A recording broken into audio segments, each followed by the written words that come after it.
last video for Chapter 16, we're now going to be talking about a different kind of setting. So it's not a binomial setting. I introduced this idea in the beginning. This was that pass the pigs game. So you were doing something until you got a success. So that's not going to be known as a binomial setting anymore.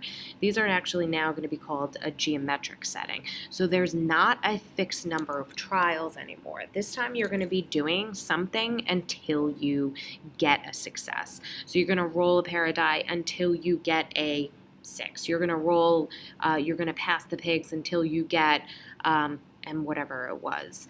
So these are quite different, which is going to change a lot to it. But before we even get to what these problems look like and how the probability is calculated different, let's understand what a geometric setting actually has to look like.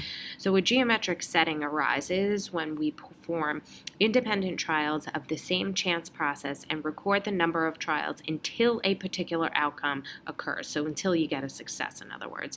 So it's like you could fail, but you're going to try and keep trying until you get a success. So the 4 conditions for geometric setting still has to be binary. You still have to have the idea of a possible success and a possible failure happening. Has to be independent. Trials must be independent. That is, knowing the result of one, not going to affect the next. Not going to be a fixed number of trials anymore. Now you have to have where the goal is to count the number of trials until that first success occurs. So it's no more you have 5 children, you have 30 kids in class.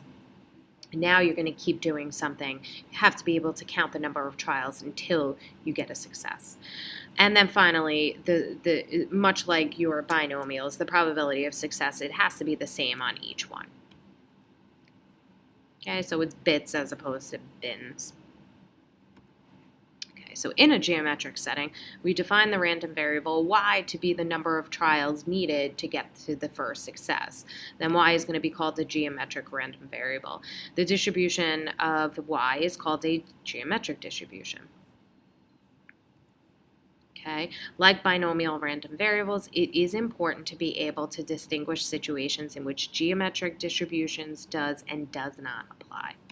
So let's go ahead and take a look at an example. So my birthday is one day this week. Actually, it was last week, but that's minor. I will randomly choose a student from our class to pick a day of the week that they believe my birthday is. In other words, we're basically guessing, right?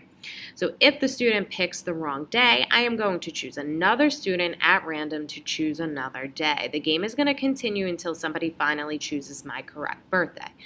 The random variable of interest in this game is going to be y, the number of guesses it takes to correctly identify my birthday. What is the probability the first student guesses correctly? What about the third? What about the second? What is the probability that the kth student guesses correctly? So let's take a look through this, okay? First, we have to verify, of course, that it is a geometric random variable. It is, right? If the students it has a success, it's going to be a correct guess. The failure would be incorrect guess. It's independent. What one student guesses isn't going to affect the next. You're counting the number of guesses till you get a first correct guess. So it is, they do have trials. And then finally, the probability of each guess is 1/7, so it doesn't change. So we have to calculate the first guess being correct, second, third, and k. So the probability that the first is going to be success is just going to be 1/7. The probability that the next one is going to be a success, though, the probability that the first then would be a fail. So this would be a fail and then a success. So if the success is 1/7, the fail is 6/7. So 6/7 times 1/7, they're independent, so we can multiply the two together. It's going to give us 0.124. Then the third guess is correct. Well, if the third guess is correct, then the first one was a fail, the second one was a fail, and the third one was finally a success. So a fail times a success is going to give me 0.105. Well, do you notice the pattern here? So we have probability of fail times however many guesses you're looking for it to be correct, minus 1 times the probability finally that that last one is going to be a success.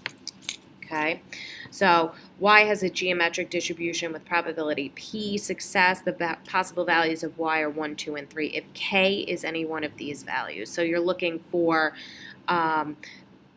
y, the probability that y is going to happen, be successful on k trials. So it's going to be the probability of a fail, which is 1 minus the probability of success, to the k minus 1 trial. So if I ask you for the third guess, it would be to the second power, times the final one would obviously be a success, so times only one success. Okay, just really quickly, the mean of a geometric distribution. The table below shows the success, the probability distribution of y.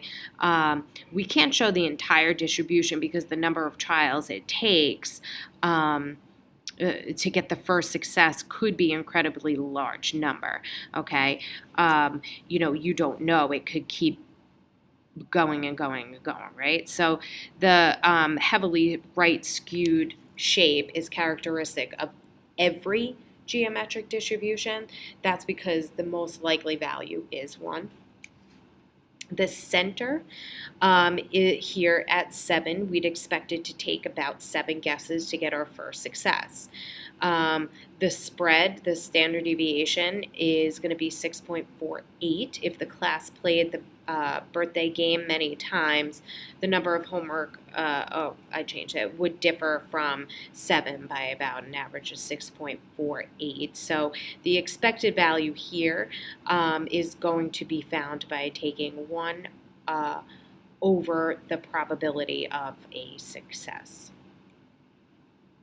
And that is it.